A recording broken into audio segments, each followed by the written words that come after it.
உங்க குழந்தை அடிக்கடி கண்ணை சிமிட்டுறாங்களா இல்ல புருவத்தை உயர்த்துறாங்களா? இத பத்தி தான் இப்ப பார்க்க போறோம். இத பார்க்கும்போது நமக்கு ஒரு கவலை வர்றது ரொம்ப இயல்புதான். ஏன் இப்படி பண்றாங்கன்னு தோணும். சரி, நாம முதல்ல செய்ய வேண்டியது மருத்துவ ரீதியா எந்த பிரச்சனையும் இல்லைன்னு உறுதிப்படுத்திக்கிறது தான். ஒரு கண் பரிசோதனையும் நரம்பியல் சோதனையும் ரொம்ப முக்கியம். அதுதான் முதல் படி. ஒருவேளை அந்த ரிப்போர்ட்ஸ் எல்லாம் நார்மலா இருந்தா அப்போ இதுக்கு என்ன அர்த்தம்? நாம நினைக்கிற மாதிரி இது ஒரு கெட்ட பழக்கமே கிடையாது. இது ஒரு முக்கியமான சிக்னல். ஆட்டிசம் ADHD இருக்கிற குழந்தைங்களுக்கு இது ஒரு சென்சரி சிக்னல். அதாவது அவங்க மூளைக்கு தேவையான ஒருவித இன்புட். எந்த மாதிரி செய்யும் போதுதான் அவங்க ரொம்ப அமைதியாவும் ரிலாக்ஸாவும் உணர்றாங்க. சில நேரங்கள்ல மத்தவங்க கண்ணை பார்த்து பேசுறதை தவிர்க்க கூட இப்படி செய்யலாம். சரி, இப்போ ஒரு பெற்றோரா நீங்க என்ன செய்யணும்? எப்படி உதவலாம்? முதல்லயும் மிக முக்கியமாவும் அவங்கள நிறுத்த முயற்சி செய்யவே செய்யாதீங்க.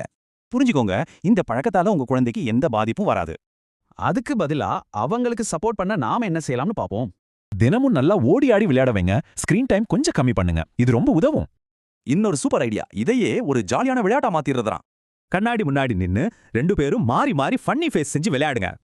இப்படி செய்யும்போது அது ஒரு பிரச்சனையா இல்லாம உங்களுக்கும் அவங்களுக்கும் ஒரு ஜாலியான நேரமா மாறும்.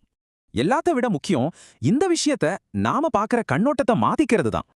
இது தப்பான நடத்தை இல்ல, அவங்க தங்களை தாங்களே சமநிலைப்படுத்திக்கிற ஒரு வழி, அவ்வளவுதான்.